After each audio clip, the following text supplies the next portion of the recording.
नमस्कार, मैं अतुल वर्मा, आपका अपना रियल एस्टेट सलाहकार। दोस्तों, मध्य प्रदेश में अब जमीन खरीदना पहले जैसा नहीं रहा। बहुत कुछ नए बदलाव हुए हैं। अगर आप आज के समय में कोई प्लॉट या कोई खेत खरीदने की सोच रहे हो तो ये वीडियो आपके लाखों रुपए और सालों की कानूनी लड़ाई बचा सकता है।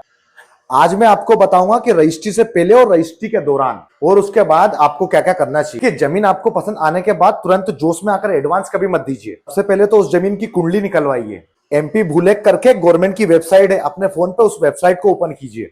वहां अपनी जमीन का खसरा नंबर डालिए और देखिए कि जो बंदा आपको जमीन बेच रहा है क्या वाकई वही उस जमीन का असली मालिक है। कहीं जमीन सरकारी, शासकीय या फॉरेस्ट्री की तो नहीं है।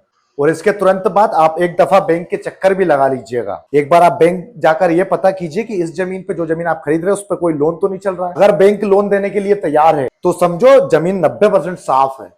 इसके बाद आप देखिएगा नक्शा तरमीम, और ये शब्द याद रखिएगा। पटवारी से मिलकर पूछिए कि भाई जो जमीन मुझे दिखाई जा रही है क्या सरकारी रिकॉर्ड में भी वो जमीन वहीं पर है। क्योंकि कई बार ये होता है कि हम सड़क वाली जमीन खरीद रहे होते हैं और कागज, मतलब रेवेन्यू, सरकारी रिकॉर्ड में वो जमीन पीछे की तरफ होती है। कुछ जरूरी कागज है, जब आप रजिस्ट्री कराने जाए तो आपको साथ रखने हैं।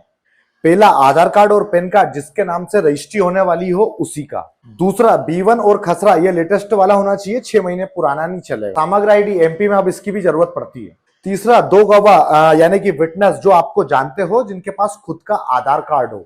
अगर आप खेत पर घर बनाना चाहते हैं तो उस किसान से पूछिए, जो किसान आपको जमीन बेच रहा है उससे पूछिए कि क्या जमीन का डाइवर्सन हो चुका है। और दोस्तों, 2026 में नए नियम और साइबर तहसीलदार में कुछ बड़े बदलाव किए गए हैं। पहले क्या होता था, रजिस्ट्री करा ली और फिर महीनों पटवारी और तहसीलदार के पीछे भागते थे कि साहब नाम करा दो, नामांतरण करा दो, नाम चढ़ा दो। अब एमपी सरकार ने साइबर तहसीलदार सिस्टम लागू कर दिया है। इसका मतलब है जैसे आपका रजिस्ट्री ऑफिस में अंगूठा लगेगा वैसे ही आपकी फाइल अपने आप ऑनलाइन तहसीलदार के पास चली जाएगी। अगर 15 दिन के अंदर किसी ने आपत्ति दर्ज नहीं कराई तो आपका नाम सरकारी रिकॉर्ड में अपने आप यानी कि ऑटोमेटिक चढ़ जाएगा। आपको कहीं जाने की जरूरत नहीं है ना कमाल की बात। और एक बात, रजिस्ट्री अब पुराने तरीके से नहीं होती। अब संपदा 2.0 पोर्टल आ गया है। अब आपको घंटों लाइन में नहीं लगना पड़ेगा। अब आप ऑनलाइन अपनी पसंद का टाइम बुक कर सकते हैं, यानी कि रजिस्ट्री स्लॉट बुक कर सकते हैं। और पैसों के लेन देन में स्टाम्प ड्यूटी भी ऑनलाइन भरनी होगी। वहां जाकर बायोमेट्रिक अंगूठा और आंखों की पुतली स्कैन करवानी है और बस काम खत्म। और हाँ, रजिस्ट्री की पूरी रकम यानी कि जो पेमेंट होगा वो कभी भी कैश में मत दीजिए। हमेशा बैंक ट्रांसफर या फिर चेक से पैसे दें। और उस चेक का नंबर रजिस्ट्री कागजात में जरूर लिखवा दें, यानी कि मेंशन करा दें।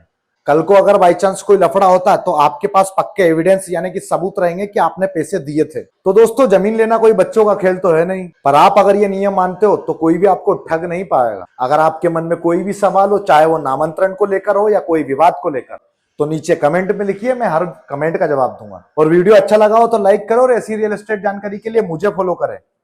Thank you.